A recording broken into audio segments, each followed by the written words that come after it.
Hello, everybody. Welcome to another Yellow Chair devotional. The women were told by the angels that Jesus had risen from the dead. Peter runs to the tomb. He looks in, but he's still wondering. Now, the next question is anyone actually going to see Jesus alive?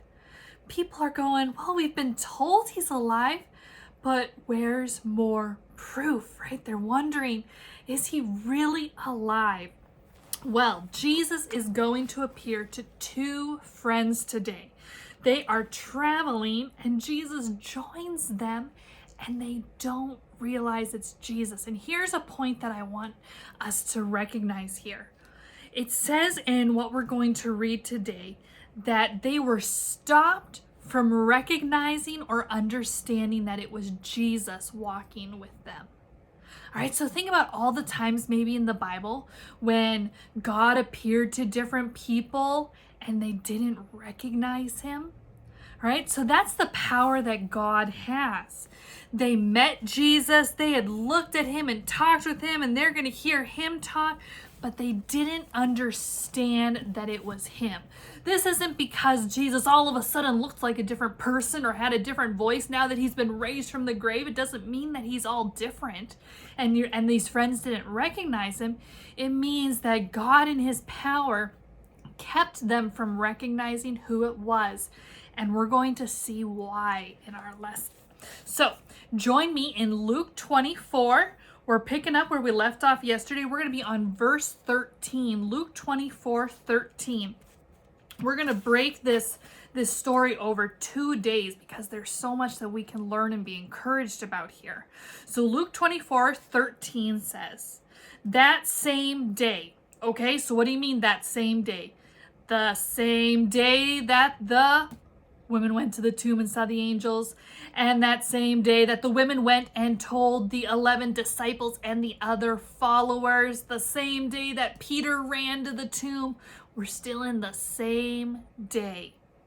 So verse 13, that same day, 2 of Jesus's followers were going to a town named Emmaus. It is about 7 miles from Jerusalem. They were talking about everything that had happened. While they were discussing these things, Jesus himself came near and began walking with them. They were not allowed to recognize Jesus. All right, so remember that's God's power. Then Jesus said to them, what are these things you're talking about while you walk? What do you think they were talking about? Well, these followers were part of the group that the women came and told about the tomb being empty. Do you think the followers were talking about that? What else do you think they might be? All right, verse 17 says the 2 followers stopped. Their faces were very sad. The one named Cleopas answered, you must be the only one in Jerusalem who does not know what just happened there. Jesus said to them, what are you talking about? The followers said, it's about Jesus of Nazareth.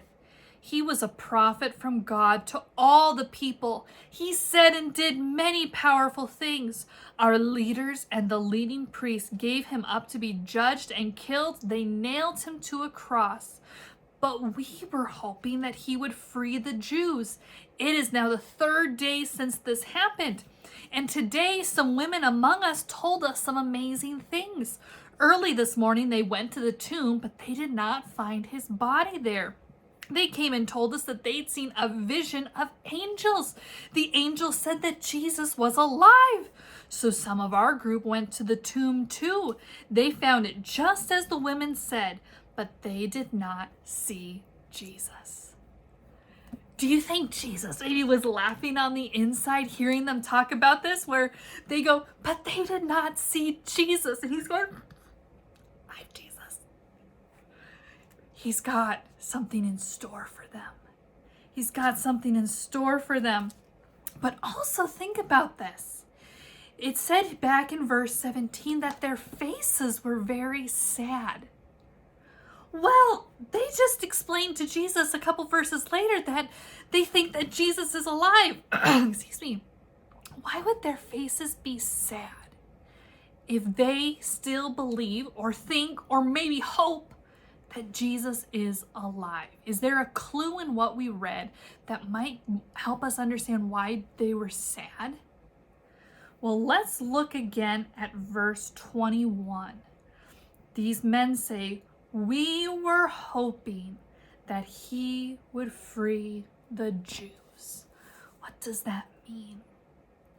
All right, the whole Gospels, if we were to dive into more of those stories, they were occupied by Rome, right? Remember, Pilate was a governor of Rome. There were all these Roman soldiers.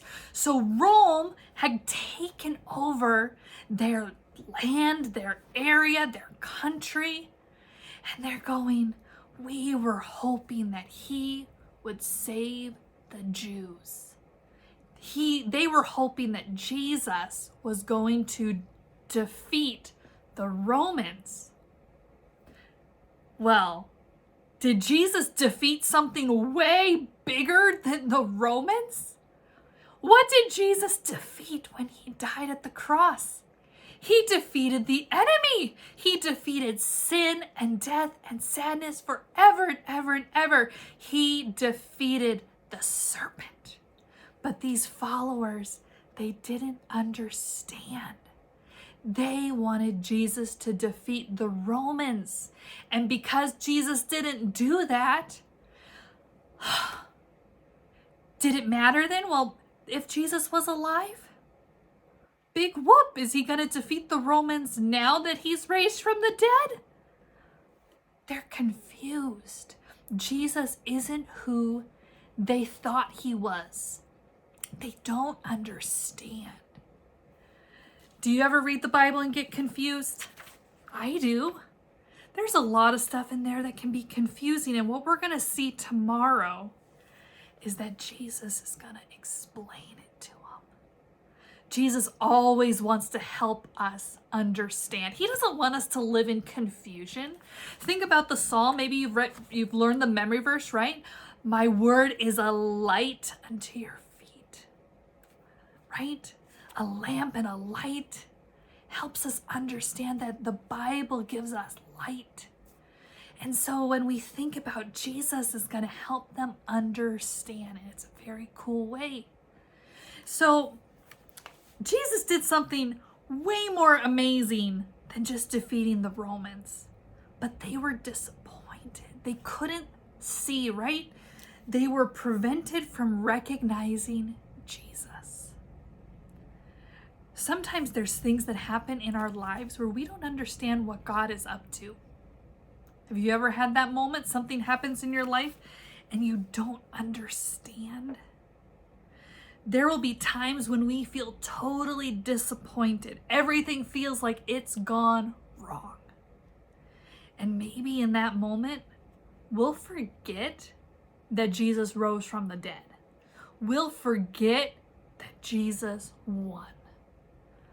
We want the victory over the thing, right? We want Jesus to defeat whatever the Romans are in our lives. We forget that Jesus is up to something different. Maybe we feel like these two friends. Jesus is dead and buried and it's hopeless. God doesn't care. He doesn't see what's going on in my life right now.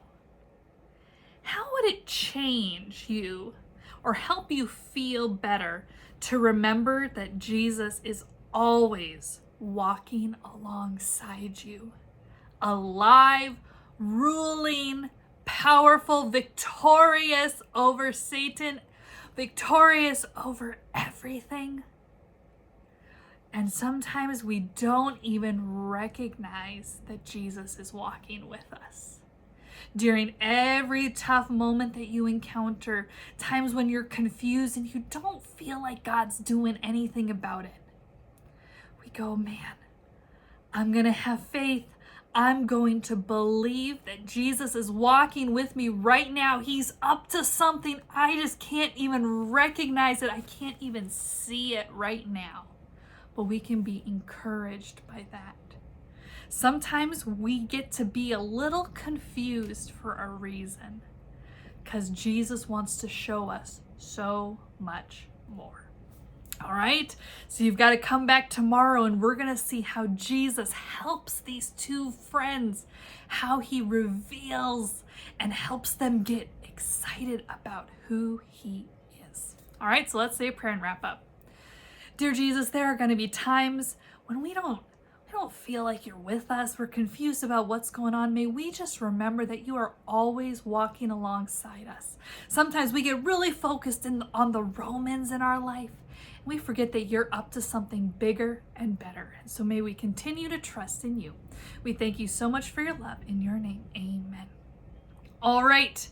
I will see you tomorrow as we check in with our friends. And I want you to make some guesses. Don't read ahead, but make some guesses. What do you think? How is Jesus going to help them understand? And maybe think to yourself, when you get really confused about things in school, at home, you're reading a book, maybe something in the news, something's going on and you don't understand, what do you do when you don't understand something? Do you ask an adult? Do you ask Google? What do you do when you don't understand? What do you do when you don't understand something in the Bible? So be thinking about all of that, and we'll see if we can find some answers tomorrow. I'll see you then.